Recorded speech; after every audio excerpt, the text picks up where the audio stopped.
दर्शक बंधु मासे किंबा 2 मास नुह किंबा वर्षे नुह आपण वर्ष वर्ष धरिकी या साइतिकी रखिपारे पाखापाखि 3 ରୁ 4 वर्ष पर्यंत।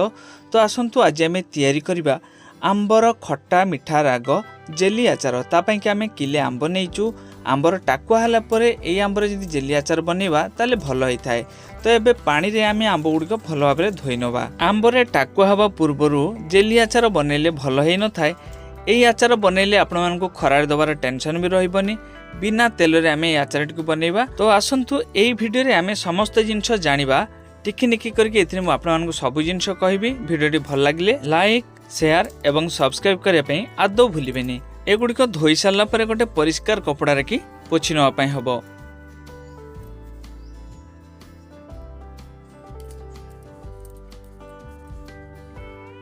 एबे आमे सब जाक आंब पोछि नहींचु। पोछि सारा पर आंब गुड़िक फनिकी हो किंबा एइथिरे आपण मानकु भल भाव छड़े नापी हम। यार सबुज अंशटी को भल भाव परिष्कार करनापी हम।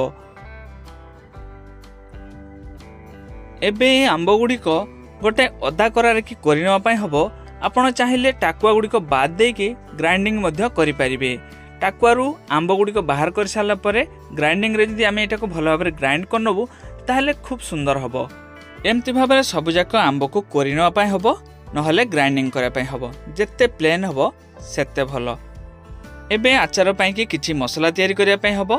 एबे आमे कढ़ाई देदेवा पाखापाखि गोटे चा चामच रे 1.5 चामच पाखापाखि मेथी। आपण आउ टिके कमेकी भी देई परिबे। मेथीर परिमाणटा जदि अधिक हुए ताहले भल लागिबनी, पिता लागिबो।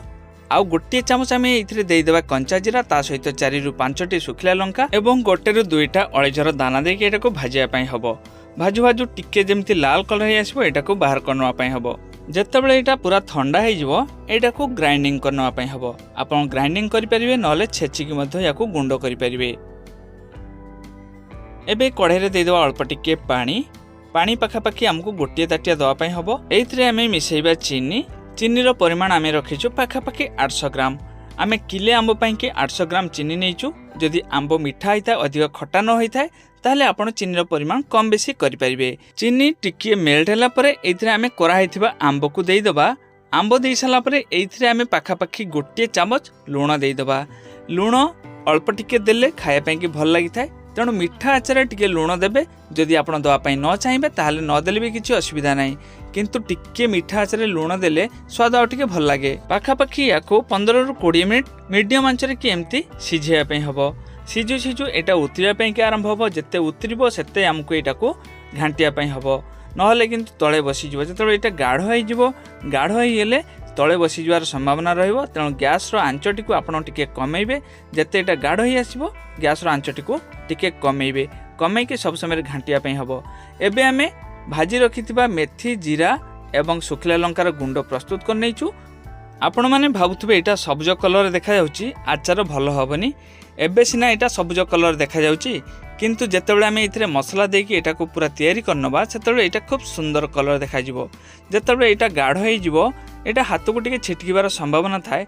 तेणु घांटिला बेले टिके सावधान सहकारे घांटिया पई हबो नहले हाथ फटका हवार संभावना थाए। एबे एटा बहुत गाढ़ होई जायछि। एबे गैस रो फ्लेम टिकु कमेकी एथिरे मसला गुंड गुडीको देकी भल भाबरे एटा को गोळे नवा पई हबो।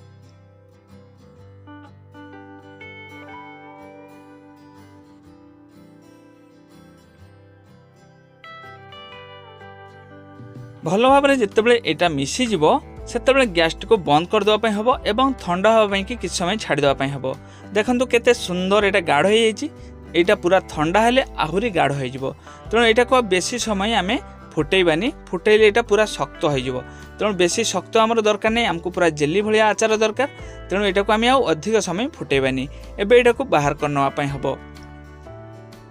देखो केते सुंदर कलर है। दर्शक बंधु एमती आचार प्रस्तुत कर सारा पर आपण या जेकोसी काच जार रे भर्ती करके जदि आपण या 3 ରୁ 4 वर्ष पर्यंत रखिए कौन सी खराब होबार संभावना नहीं। केवल मासे 2 मास अंतर थरे लेखा या खरारे देले देखिए 3 ରୁ 4 वर्ष पर्यंत ये ठीक रहिबो। एमती आचार बनैले आपण रोटी परोटा सहित खाई परिबे। आपण भात मुढ़ी सह मध्य खाई परिबे। बंधु बांधव आसले सेमानकु मध्य आपण खाइबारे देई परिबे। खूब सुंदर लगे। जे थरे खाइबे बारंबार मागे खाइबे। आशा करुच्ची भिडियोटी आपको निश्चय भल लगी। जदि भल लगी लाइक शेयर सब्सक्राइब निश्चय करेंगे। ता सहित भिडियोटी केमती लगे कमेंट करी निश्चय जनइबे।